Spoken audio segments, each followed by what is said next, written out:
ওখান থেকে আর কোনো ক্লু পাওয়া গেল না? ক্লু কিনা জানি না, তবে ওর ওর দুজন কলিগের সাথে দেখা হয়েছিল, সুদেশনা আর কৃষ। ওরা না অদ্ভুত কথা বলেছিল। কি? ভেঙে পড়ো না তুমি, ওকে ঠিক পাওয়া যাবে। আসলে ও 7 দিন ধরে অফিসে আসেনি দেখে আমরা খুব টেনশনে পড়ে গেছিলাম। I hope everything is all right. আমি তো কিছু বুঝতেই পারছি না। আচ্ছা, ও কি তোমাদের কিছু বলেছিল? আচ্ছা, লাস্ট কয়েকদিন ওর বিহেভিয়ারে তুমি কোনো চেঞ্জ লুক করেছিলে? চেঞ্জ? কিরকম চেঞ্জ? না, ইদানিং ও খুব আনমাইন্ডফুল থাকতো জানো। আমি ওকে একবার জিজ্ঞেসও করলাম যে তুমি এত ডিপ্রেস আছো কেন। একটা অদ্ভুত জবাব দিল। কি বলেছিল? বলো ঠকিয়েছে। আমায় ঠকিয়েছে। আমি এর শেষ দিকে ছাড়বো।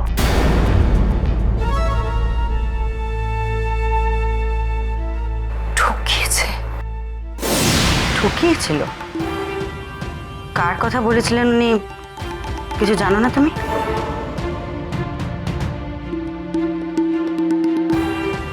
না, কিচ্ছু জানা নেই। আর সেটাই তো আমার সবচেয়ে বেশি ভয়। ওর মতন মানুষকে কে ঠকাবে, আর কেনই বা ঠকাবে?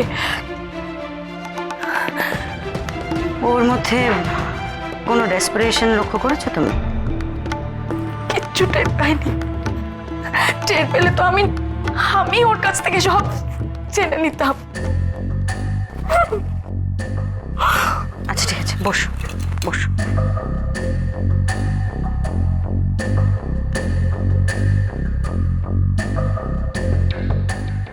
পুলিশের কাছে গেছিলে? হ্যাঁ, ওখান থেকে বেরিয়েই পুলিশের কাছে গিয়েছিলাম। কিন্তু কিন্তু কি?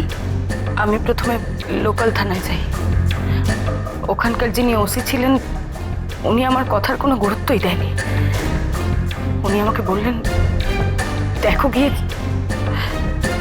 তোমার হাজব্যান্ডের নিশ্চয়ই কোনো অ্যাফেয়ার আছে, অন্য কারোর সাথে সংসার করছে। কিন্তু সব মিথ্যে কথা। আমি জানি সব মিথ্যে কথা। সন্দীপ ওরকম ছেলেই নয়। আমি যখন এই নিয়ে চিৎকার চেঁচামেচি শুরু করলাম তখন উনি আমাকে বললেন, এরকম ঝগড়ুটে মেয়ে বলেই সন্দীপ চলে গেছে। তার মানে ওরা কমপ্লেন নেয়নি? না, উনি বললেন যেখান থেকে হারিয়েছে সেখানকার থানায় যান। আপনি তো ওনাকে বেরোতে দেখেছিলেন, তখনও তো হারায়নি। কিন্তু কিন্তু আমি আর তারপর থানায় যাইনি। তার মানে এতগুলো দিন ধরে তুমি ওর ফিরে আসার অপেক্ষা করছো? না না, আমি তো চেন্নাই চলে গিয়েছিলাম। ওখানে গিয়ে ওর খোঁজ করেছিলাম, কিন্তু ওখানে গিয়ে জানতে পারলাম ও ওখানে আসেইনি।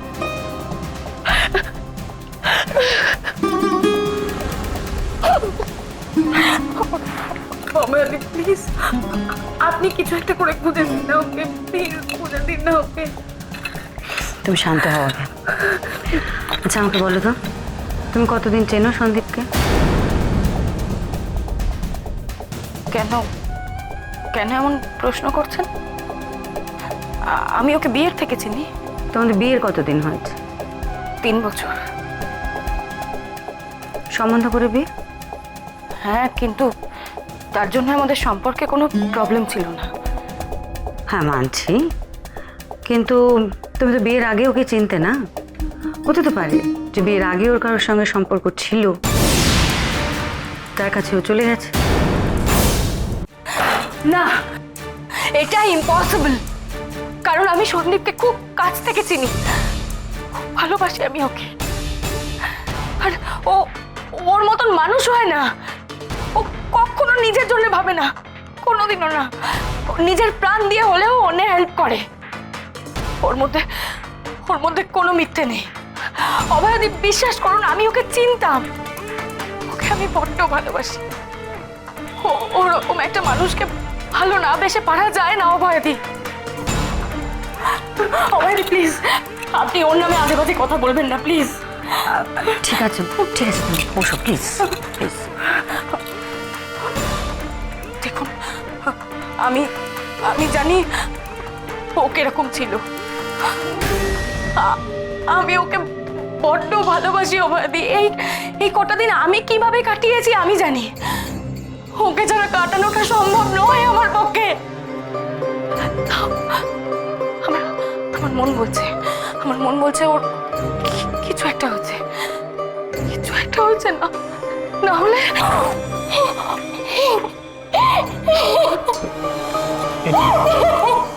Any problem madam? No problem, thank you.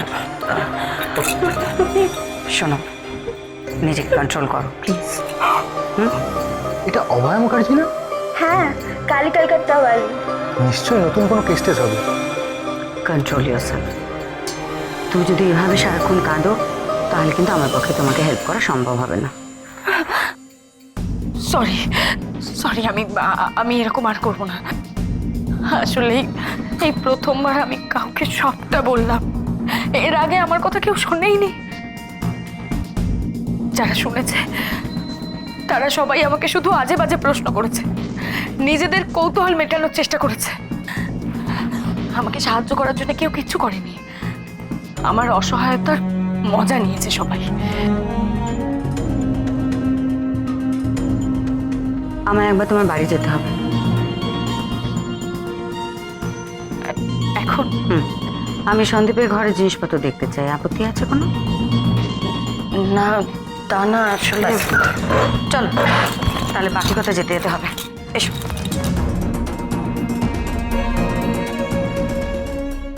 সকলি তোমারি ইচ্ছাময়ী তারা তুমি, তোমার কর্ম।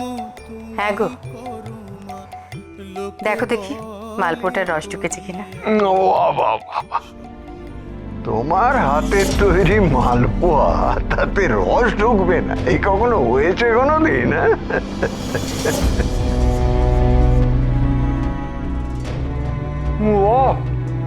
অমৃত অমৃত। বাবুটা এত খেতে ভালোবাসে, বাড়িতে ফিরে যদি দেখে এক পাত্র মালপো করে রেখেছি, এত খুশি হবে ছেলেটা। খুব খুশি হবে, খুব খুশি হবে। তা হ্যাঁ গো, এই সকাল সকাল বৌমা কোথায় বেরোলো বলো তো? বললো তো বিশেষ একটা কাজে বেরোচ্ছে, তবে খুব উস্কো উস্কো লাগছিল জানো। বললাম কাপড়টা বদলে যাও, তাও তো শুনলো না। দেখো তনুকা, আমি চোখে ঝাপসা দেখি ঠিকই, কিন্তু বৌমার যে একটা সাংঘাতিক কিছু হয়েছে সেটা আমি বেশ বুঝতে পারছি। আচ্ছা, তোমার কি মনে হয়, মানে ওদের মধ্যে কোনো ঝগড়াঝাঁটি হয়নি তো মানে বাবুর সাথে? কি করে বলবো বলো তো, আমি এমনিতেই তো দূরে থাকি, মনোমালিন্য হলেও তো আমার সামনে এসে মেটাতে পারবো না। এটা ঠিক, কিন্তু তা তুমি বৌমাকে কিছু জিজ্ঞেস করেছো? না বাবা, ওদের দুজনের মধ্যে নাক গলাতে চাই না। ওরা নিজেদের মতো নিজেরা আছে, থাক। ওদের সংসারের ব্যাপারে ওরাই মিটিয়ে নেবে। কিন্তু তনুকা, একটা বিশেষ কিছু বৌমার ঘটেছে বুঝেছ, যেটা ও আমাদের বলতে পারছে না, না বলতে চাইছে না, বুঝতে পারছি না।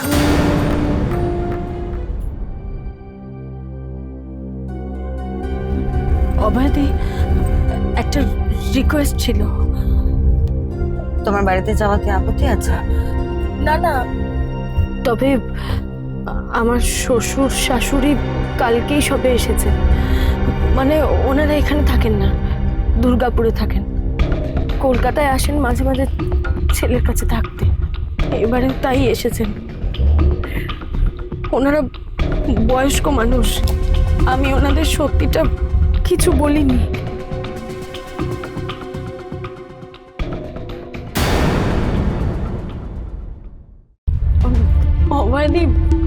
ওনারা বয়স্ক মানুষ আর খুব একটা সুস্থও নন।